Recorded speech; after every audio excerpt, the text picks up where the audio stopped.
Astagfirullahaladzim. La ilaha illallah. Rasulullah. Karena saya udah mendem emosi dari lama, Mas.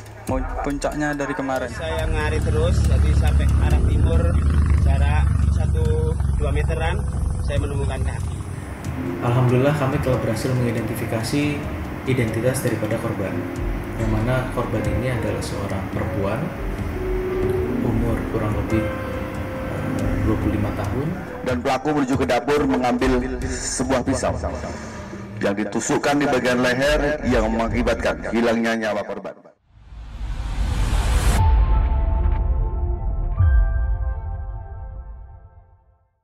Selamat pagi Tribuners, saat ini saya berada di Polres Mojokerto. Warga Pacet, Kabupaten Mojokerto, Jawa Timur sempat digegerkan dengan penemuan potongan tubuh manusia yang berceceran di semak belukar jurang di tepi jalan raya Pacet Cangar, Kabupaten Mojokerto pada hari Sabtu pagi. Dan dari kesaksian warga setempat bernama Sulistiawan mengatakan dirinya saat itu sedang mencari rumput di sekitar lokasi kejadian sekitar pukul 10:30, dan saat itu dia awalnya menemukan sebuah potongan daging kecil yang dikira awalnya itu adalah daging hewan. Kemudian berjarak sekitar 2 meter dia mencari rumput. Dia tempat terperangah karena sempat melihat potongan kaki sebelah kiri yang merupakan itu adalah korban mutilasi. Dan oleh saksi dilaporkan ke Polsek Pacet dan diteruskan ke Polres Mojokerto. Dari hasil penelusuran Polres Mojokerto bersama K9 Polda Jatim akhirnya menemukan potongan tubuh dari korban, yaitu pergelangan tangan kanan yang ditemukan sekitar pukul 5 sore. Dari hasil itulah pihak Inavis dan Saraki Polres Mojokerto yang dipimpin oleh Kasat Reskrim Polres Mojokerto AKP Fauzi Pratama melakukan identifikasi forensik yang sehingga berhasil mengungkap identitas korban. Dan korban mutilasi ini ternyata seorang perempuan muda berinisial TAS berusia 25 tahun, warga Desa Mada, Kecamatan dan Kabupaten Lamongan. Dari situlah pihak polisi Kasat Reskrim bersama tim Resmob segera melacak keberadaan pelaku yang berada di daerah Surabaya. Dan di saat itulah sekitar keesokan harinya, pada hari Minggu sekitar pukul 1 dini hari, polisi akhirnya berhasil membekuk pelaku yang beratas nama Alfi, usia 24 tahun, di sebuah rumah kos di Kecamatan Lakar Santri, Kota Surabaya. Dan akhirnya polisi berhasil menangkap pelaku mutilasi beserta barang bukti. Di situ dua kantong kresek yang berisi tulang kecil dan tulang besar dari korban yang belum sempat dibuang, dan sarana prasarana dan tas warna merah yang digunakan pelaku untuk membuang korban di Pacet. Dan untuk pelaku saat ini telah diamankan dan telah ditetapkan sebagai tersangka terkait kasus mutilasi yang korbannya potongannya dibuang di kawasan Pacet Mojokerto. Bagaimana rentetan dari penemuan puluhan potongan daging manusia di jurang Pacet dan sampai polisi berhasil menemukan identitas korban dan berhasil menangkap pelaku mutilasi? Mari kita saksikan di Saksi Kata. Di perkiraan jam setengah 11, saya akan cari rumput di bawah situ, cari rumput. Baru saya menemukan daging sedikit. Terus saya ngari terus, jadi sampai arah timur, jarak 1-2 meteran, saya menemukan kaki. Potongan kaki pendek, gitu loh. Kaki telapak kaki atau telapak kaki bawah. Awalnya daging ya? Iya, awalnya daging. Kemudian setelah menemukan itu gimana, Pak? Kemudian saya melaporkan ke Mas Sinyo kan seorang relawan. Saya melaporkan, Mas Sinyo lapor ke Polsek. Gitu loh, langsung tidak lanjuti sampai sekarang ini. Hari ini sedang apa, Pak? Saya pas cari rumput ya. Jam berapa itu? Jam setengah 11-an. Kalau kondisi kakinya seperti apa? hitam atau ya cuma telapaknya sampai di ugel-ugel kemiren di lah tadi. mata kaki. Kayak pemuda, masih pemuda ya mungkin. Masih pemuda. Perempuan atau laki-laki? Waduh, kurang jelas ya, sebelah tapi pokoknya saya tahu sudah langsung saya balik lagi. Saya balik. Barang yang lain Pak, bagian ditemukan? Yang lain baru? Barang lain ya seperti di sini kan ada potongan daging-daging itu di bawah ini. Yang lain belum? Iya belum. Berarti 2 lokasi Pak ya? Iya 2 lokasi. Jadi saya temukan 2 lokasi. Kalau di Lokasi ini yang kemarin, ya perkiraan 1 minggu yang lalu saya menemukan daging. Perkiraan saya kan cuma daging-daging hewan gitu loh. Saya nggak memperhatikan itu. Saya cuma lewat dari rumput gitu. Baru sekarang hari ini saya menemukan itu kok ada daging sedikit kayak yang kemarin. potongannya sama nggak Pak ukurannya dengan yang 1 minggu kemarin? Kecil-kecil. Kalau di sini agak besar, nggak bisa di sini. Pak, kelihatan bentuknya ya, potongan apa itu? Kan nggak bisa. Potongan apa ini nggak bisa. Ada rambut? Iya ada rambut. Ada rambut sedikit, mungkin hewan apa yang nggak tahu. Apakah laki atau perempuan kita tidak bisa memastikan, umur berapa kita tidak bisa memastikan, dan juga dugaan terkait proses, baik itu proses kematian, proses kenapa ada ditemukan potongan tubuh ini, kita tidak dapat memastikan. Semuanya masih terus kita selidiki, kami mohon doanya semoga bisa. Ada kemungkinan kemudian untuk K9-nya diturunkan ya? Dugaan-dugaan itu saya tidak bisa memastikan. Saya mohon waktu dan mohon doanya dari rekan-rekan sekalian, nanti kalau memang ada informasi yang lebih detail atau yang sekiranya menemukan bagian-bagian potongan-potongan tubuh daripada korban yang lainnya, atau bila mana ada yang mengetahui sanak saudara, keluarga ataupun temannya ataupun tetangganya yang sekiranya tidak ada atau dalam hal ini hilang, tolong infokan kepada kami Satreskrim Polres Mojokerto. Pak, upaya selanjutnya Pak setelah ini Pak yang dilakukan? Saya berkoordinasi dengan tim dari Polda. Rencana akan saya minta untuk terjunkan anjing pelacak karena area penyebaran potongan tubuh ini cukup luas. Dari titik yang mayoritas itu areanya mungkin 50-100 meter penyebaran daripada potongan tubuh ini, sehingga saya dengan mempertimbangkan situasi lapangan, kondisi tebing yang cukup curam, saya butuh bantuan daripada anjing pelacak. Kita pastikan harus pemeriksaan forensik. Bawa ke mana? Ya, nanti kita bawa ke forensik. Penanganan daripada temuan potongan tubuh di Pacet yang ditangani oleh Satreskrim Polres Mojokerto, untuk progresnya dengan ditemukannya potongan tangan oleh tim daripada K9 yang dimiliki oleh Polri. Alhamdulillah kami telah berhasil mengidentifikasi identitas daripada korban, yang mana korban ini adalah seorang perempuan umur kurang lebih 25 tahun, dan kemudian kita coba identifikasi profiling daripada korban ini, kita datangi juga pihak keluarga sehingga kita bisa mencari tahu, mengidentifikasi kira-kira siapa atau informasi apa yang dapat mengarah pada si pelaku. Korban ini kelahirannya dari Pacitan, keluarganya tinggal di Lamongan, namun setelah selesai menyelesaikan pendidikan sarjana S1-nya, korban ini melanjutkan hidupnya di kota Surabaya. Daripada korban, saya langsung menunjukkan tim untuk langsung berangkat ke Lamongan menemui langsung daripada keluarga korban. Dari informasi yang diberikan oleh keluarga korban, memang informasinya tidak terlalu banyak karena korban dan pihak keluarga juga jarang berkomunikasi. Mungkin ada satu dan lain hal yang kami tidak ketahui. Namun saya sudah mengantongi satu identitas daripada pacar korban.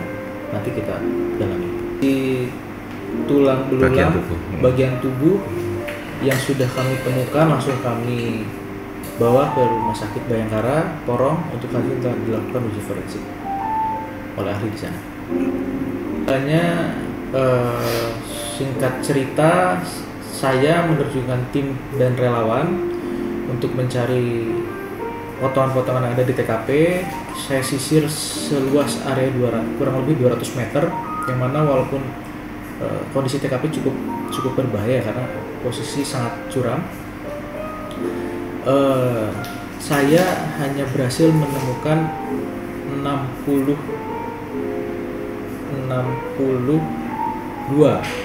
potongan, di mana terdiri dari 61 potongan tubuh dan 1 pergelangan kaki kiri. Kemudian setelah itu baru saya terjunkan tim daripada K9, anjing pencari jenis Labrador, yang memang spesialisnya sebagai anjing pelacak umum untuk membantu menemukan korban-korban ataupun jenazah. Alhamdulillah rekan-rekan, berkat kerja keras daripada tim, saya berhasil mengantongi identitas daripada salah seorang laki-laki yang diduga kuat merupakan pelaku daripada peristiwa ini, yang mana laki-laki ini memiliki hubungan sebagai pacar daripada korban, dan kita mencoba menyelidiki dengan bantuan daripada seluruh tim yang ada, mendapatkan informasi keberadaan daripada terduga pelaku itu ada di Surabaya, sehingga saya tadi malam langsung bergerak cepat dengan berbagai upaya yang ada. Kita langsung bergerak menuju ke kota Surabaya, sehingga di sana kita melakukan pemetaan, profiling daripada keberadaan pelaku, dan alhamdulillah kita berhasil mengamankan pelaku. Pelaku ditangkap seorang diri. Lokasinya Pak? Lokasi ada di Surabaya Barat, daerah Kecamatan Lekar Santri. Di sana ada sebuah kos-kosan di mana pelaku tinggal dulunya bersama dengan korban, dan pada saat kita amankan pelaku seorang diri. Pelaku berdasarkan terkonfirmasi pelaku melakukan sendirian. Ada. Kami berhasil menemukan alat yang digunakan pelaku untuk melakukan pembunuhan, dan juga alat-alat yang digunakan pelaku untuk melakukan perbuatan mutilasi, dan juga sarana yang digunakan pelaku untuk bergerak ke Pacet melakukan pembuangan di sana. Penggunaannya dalam menusuk di leher sebelah kanan. Kenapa? Menggunakan pisau dapur. Pak, sekali? 1 kali tusuk cukup dalam, sampai dengan posisi korban kehabisan darah. Pelaku saat ini sudah kita amankan di Satreskrim Polres Mojokerto, kemudian kita lakukan penyidikan dan pemeriksaan. Ini orang terdekat korban berarti ya, Dan ya? Pelakunya? Pelaku dalam statusnya pacaran dengan korban. Kurang lebih info yang kami dapat sekitar 5 tahun. Ini kami laksanakan di Rumah Sakit Bayangkara Porong. Kita dari seluruh potongan tubuh yang berhasil kita dapatkan, dan juga potongan-potongan tubuh yang kita amankan atau kita sita dari pelaku di tempat tinggalnya, semuanya kita bawa ke Rumah Sakit Bayangkara Porong. Uji forensik belum ada. Pelaku ini berangkat sekitar pukul 4 pagi di Pacet, kurang lebih jam 9. Taruh di ada kantong tas. Bawa motor apa itu kan pelakunya? Motor warna putih. Kerjaannya sehari-hari dipakai kerja motor? Sehari-hari dipakai kerja. Bahkan sementara tidak bekerja. Yang mendampingi, membantu. Masih pacaran? Masih pacaran.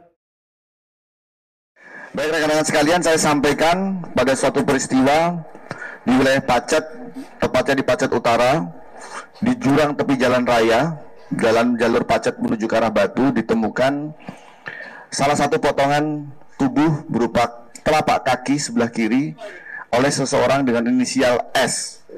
Kemudian dilaporkan ke Polsek Pacet, kemudian Polsek Pacet melaporkan kepada saya, dan kami melaksanakan investigasi segera dengan mengumpulkan tim dan menuju ke TKP. Sesampainya kita di TKP, rekan-rekan sekalian, kita menemukan kembali beberapa kepingan atau potongan tubuh korban tersebut yang berceceran dengan jarak yang cukup jauh, Pak Salim ya. Ada yang 50 meter, ada yang 100 meter, Dan akhirnya kami konsolidasi untuk melaksanakan evaluasi di waktu yang bersamaan untuk melibatkan relawan mencari potongan tubuh yang lainnya, dan kami dapati. Dari potongan tersebut selanjutnya kita evaluasi dengan tim Inavis, dan kita sepakati evaluasi berikutnya adalah memohon bantuan kepada Direktorat Samapta Polda Jawa Timur, yaitu memohon bantuan anjing pelacak. Dan dengan bantuan anjing pelacak itu tersebut selanjutnya kita menemukan di TKP sejumlah 76 potongan tubuh korban. Dari salah satu potongan tubuh tersebut selanjutnya kita melaksanakan analisis forensik, dan kita dapati identitas korban dengan inisial TAS yang beralamatkan di Desa Made, Kecamatan Lamongan, Kabupaten Lamongan. Korban adalah di status KTP adalah seorang pelajar, namun faktanya yang bersangkutan sudah lulus kuliah di salah satu universitas di Madura. Kemudian korban ini ternyata dengan hubungan diduga pelaku adalah menjalin asmara dan sudah menjalani kehidupan satu rumah belum dengan ikatan yang sah, terlepas dari peristiwa yang terjadi. Pada suatu ketika pelaku sedang melaksanakan aktivitas atau kegiatannya, kemudian pulang larut malam, dan sesampainya di kos-kosan tersebut di daerah Surabaya, hendak masuk ke rumah dikunci oleh korban. Kemudian menunggu sampai dengan 1 jam. Setelah 1 jam berikutnya ada dibukakan. Pada saat dibukakan dengan peristiwa yang sama, layaknya seorang wanita dalam kondisi yang marah dengan kosakata yang tidak pada umumnya. Dan hal itu sebenarnya sudah berulang sejak sebelum-sebelumnya. Kemudian pelaku sedikit kewalahan dengan tuntutan ekonomi korban yang meminta gaya hidup dan seterusnya. Hal tersebutlah yang menjadi sebuah akumulasi akhirnya memicu cekcok di malam hari tersebut. Keterangan dari pelaku tidak banyak bicara. Begitu dibukakan pintu, korban naik ke atas ke lantai 2 dan pelaku menuju ke dapur mengambil sebuah pisau yang ditusukkan di bagian leher yang mengakibatkan hilangnya nyawa korban.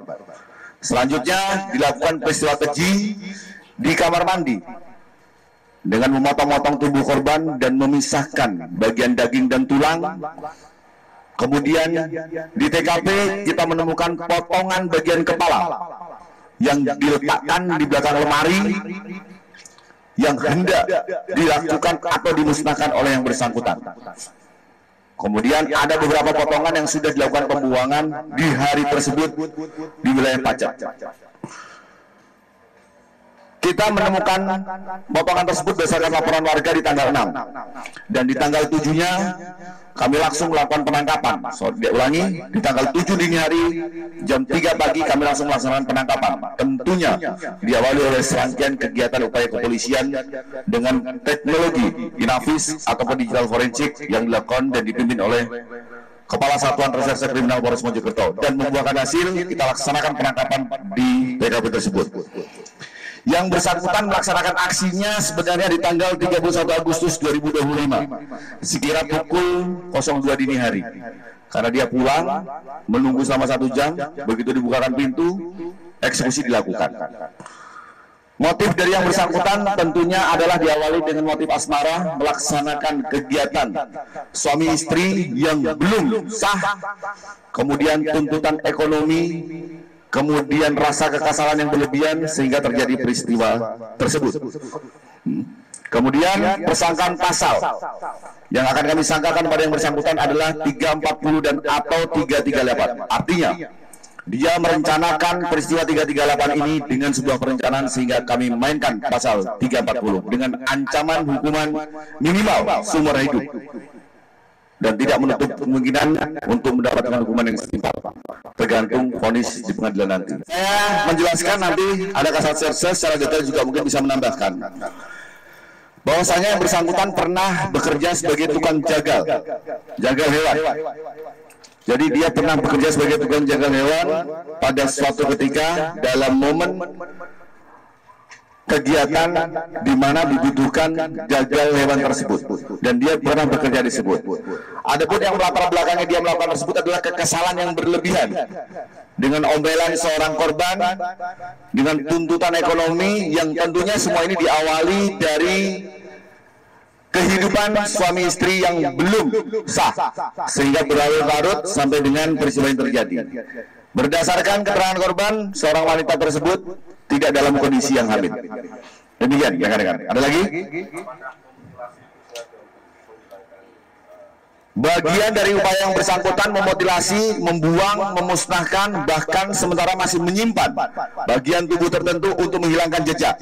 Dan dia hendak melaksanakan kegiatan serupa seperti di Pacet, menuju ke tempat-tempat lain, tapi sebelum terlaksana, pasukan reserse saya yang handal berhasil menggagalkan peristiwa tersebut dan berhasil mengungkap pelaku keji tersebut.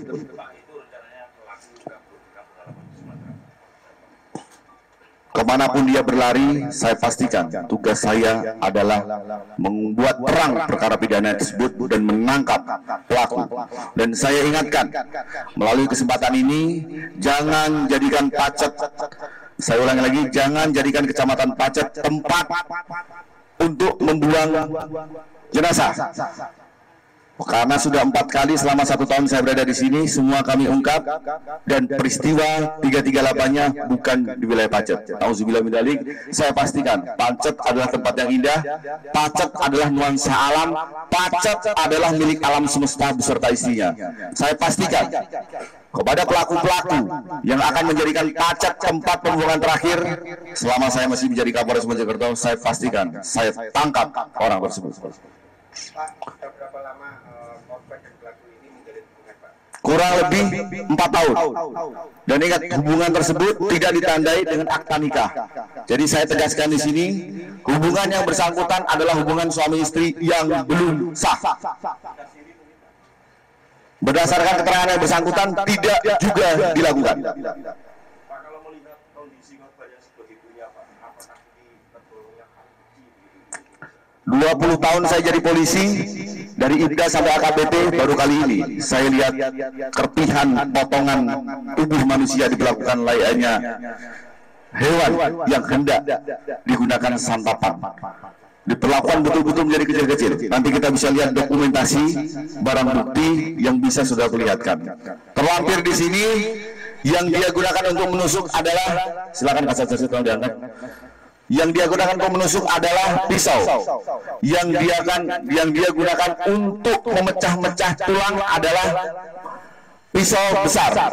Dan yang dia gunakan untuk memotong bagian tubuh yang tidak bisa digunakan dengan pisau adalah dengan alat ini. Dan dia memecahkan bagian-bagian kepala dengan menggunakan palu. Ini sebuah adalah serangkaian alat bukti yang bisa kita dapati di TKP. Bahkan pakaian dari korban masih kita jumpai di TKP. Pada saat di TKP banyak berlumuran darah dan ada pakaian-pakaian korban yang masih terpakai dan ada alat bantu komunikasi yang selanjutnya mempermudah kita untuk melaksanakan penyelidikan lebih lanjut, membuat terang perkara tersebut. Dibuang dan dilempar, tapi ingat, tidak ada kejahatan yang tidak meninggalkan bekas. Ditaruh di dalam tas, bahkan dibuang, dicecer. Ini tas yang digunakan untuk naruh sambil jalan dibuang, sambil jalan dibuang, sambil jalan dibuang. Dan ini tas yang dia gunakan untuk membawa potongan-potongan tubuh korban tersebut. Sekarang sedang berada di rumah sakit untuk kita laksanakan kegiatan forensik yang tentunya di kemudian waktu akan segera dikebumikan dengan diserahkan kepada pihak keluarga. Dan keluarga juga sudah kita tembusi. Saya tidak punya kapasitas untuk menyampaikan hal tersebut, nanti psikiater yang lebih bisa menjelaskan. Yang pasti tidak pada umumnya, dan saya minta tolong ojo diteror, bahaya rek, gak bahaya tak. Kita tunggu hasil forensik kedokteran untuk menyatukan kelebihan-kelebihan tersebut. Yang pasti sudah ibarat genteng, sudah pecah berkeping-keping seperti ini. Rekan-rekan sekalian, Pak, wakat tolong diambil. Potongan tubuh bisa saya sampaikan sampai ratusan. Silakan teman-teman boleh dibantu untuk diangkat. Mohon izin. Oke. ini adalah potongan tulang, teman-teman sekalian. Kalau saudara tadi menanyakan berapa potongan tubuh, saya sampaikan tulangnya dipotong-potong sampai ratusan. Sampai ratusan. Dan tugas saya adalah mengungkap perkara tersebut dan memastikan pelaku bekerja seorang diri. Dia melaksanakan eksekusinya di malam hari di kamar mandi tempat kos-kosan yang bersangkutan. Berdasarkan keterangan pelaku, ditusuk sekali di leher bagian belakang tembus sampai ke depan.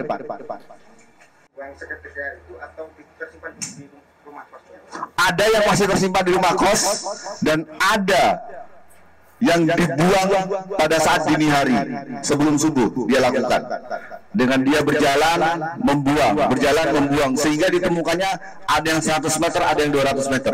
Kami sedikit kesulitan, relawan kita libatkan, masyarakat kita libatkan, dan terakhir kami mohon bantuan ke Direktorat Samapta melalui kegiatan dari Direktorat Samapta yang memiliki anjing pelacak, dan dari situlah selanjutnya bisa ditemukan kepingan-kepingan dan kita bisa mendapatkan bagian tubuh tertentu yang bisa mengidentifikasi bahwasanya kepingan tersebut adalah milik saudara TAS tersebut.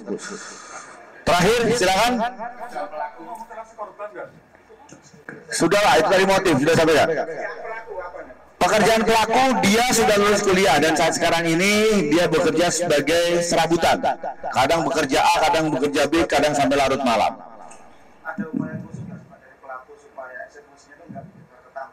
Oh sudah, dia lakukan di kamar mandi sehingga tidak terdengar oleh tetangga sebelah rumah ataupun tetangga kos yang bersangkutan. Pelaku melaksanakan aktivitasnya seperti biasa. Dan dari tanggal 31 sampai dengan tanggal 6 ditemukan bagian tubuh dan 7 dini hari jam 3 kita lakukan pengungkapan. Dan selama itu dia tinggal di tempat yang sama. Demikian rekan-rekan yang dapat saya sampaikan, semoga menjawab. Nanti secara teknis silakan sama Kasat Reskrim. Sekali lagi saya ucapkan terima kasih, tolong bantu saya mensiarkan, mengabarkan bahwasanya Pacet ini milik alam semesta beserta istrinya. Jangan kotori Pacet. Emosi saya memuncak, Mas. Karena saya udah mendem emosi dari lama, Mas. Puncaknya dari kemarin. Pemicunya karena saya dikunci dari dalam, Mas. Apa tiap hari kayak gitu dikunci atau ada masalah lain? Ada banyak masalah lain, Mas. Apa? Yang paling parah apa? Puncaknya karena dikunci dari dalam ini, Mas. Banyak masalah, Mas. Kemudian anaknya sering temperamen atas masalah kecil, Mas. Kenapa nggak diputus aja gitu? Kenapa kok nego? Ya susah, Mas. Masalah di Pacet di mana aja, Mas? Di Bongnya, Pak. Fotonya, Pak. Ada di 2 titik, Mas. Yang mana? Mas Alfi, kenapa tega memutilasi? Kenapa, Mas Alfi? Untuk keluarga, saya mohon maaf yang sebesar-besarnya. Saya naik darah, emosi, kemudian ngeblank. Menyesal nggak, Mas? Sangat menyesal, Mas. Mas, tega memutilasi kenapa? Ampun ya, Polres Mojokerto menggelar press release yang terkait kasus mutilasi dengan korban TAS, perempuan berusia 25 tahun, asal Desa Made, Kecamatan Kabupaten Lamongan. Dan saat itu dalam pergelaran press release itu tersangka Alfi, 24 tahun, warga Sumut, dikeler petugas menuju ke ruang press release dan dari hasil press release tersebut terungkap terkait motif pelaku membunuh korban hingga tega memutilasi tubuh korban hingga memotong kecil-kecil. Dan saat dari pengakuan pelaku Alfi terkait motifnya, karena yang pertama dia merasa sakit hati dengan tindakan korban yang sering marah berlebihan atau temperamental, dan kemudian amarah pelaku ini memuncak ketika korban mengunci kamar kos dari dalam itu sekitar 1 jam dan membuat pelaku naik pitam sehingga pelaku mengambil pisau dapur dan naik ke lantai 2 tempat rumah kos dan menusuk dari belakang bagian leher korban hingga korban terjatuh dan meninggal karena kehabisan darah. Tidak hanya itu, dari pengakuan pelaku Alfi menyeret tubuh korban ke kamar mandi kamar kos dan di sanalah perbuatan keji pelaku memutilasi korban. Dan tidak hanya itu, Alfi yang sudah menjalin hubungan asmara dengan korban selama 4-5 tahun ini adalah teman kuliah berbeda jurusan, yakni kalau korban TAS ini kuliah jurusan manajemen di Universitas TM Madura, sedangkan pelaku ini menempuh studi di prodi matematika di universitas yang sama, dan saat itu korban tidak bekerja dan tinggal serumah di dalam rumah kos tersebut, dan si pelaku ini bekerja serabutan, termasuk dia bekerja sebagai ojol. Dan di saat itulah percecokan dari kedua ini dipicu asmara dan ekonomi karena korban menuntut gaya hidup yang lebih, dan saat itulah alasan pelaku tega membunuh dan memutilasi korban.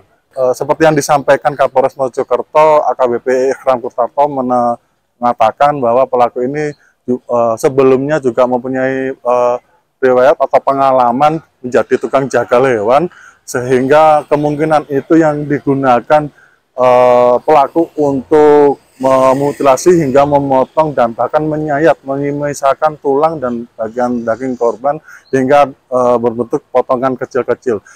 Ada ratusan potongan tubuh korban dan tulang yang digunakan, akibat perbuatan pelaku ini. Pelaku menggunakan pisau daging untuk memotong tubuh korban, kemudian gunting taman untuk membuka tengkorak kepala korban dan memotong bagian tulang besar dan kecil, dan sedangkan untuk daging ukuran besar tanpa tulang itu, dari potongan tubuh korban dibuang pelaku menggunakan sepeda motor Matic menuju ke Pacet pada pada Selasa tanggal 2 September. Sedangkan pelaku melakukan perbuatannya membunuh dan memutilasi korban ini. Dari pengakuan tadi malam, pelaku ternyata baru ingat dia melakukan perbuatannya pada hari Minggu tanggal 30 Agustus pada dini hari. Alfi diancam pasal 340 tentang pembunuhan berencana dengan ancaman hukuman seumur hidup. Demikian laporan dari Mojokerto, saya Muhammad Ramadan. Download Tribun X sekarang, menghadirkan lokal menjadi Indonesia.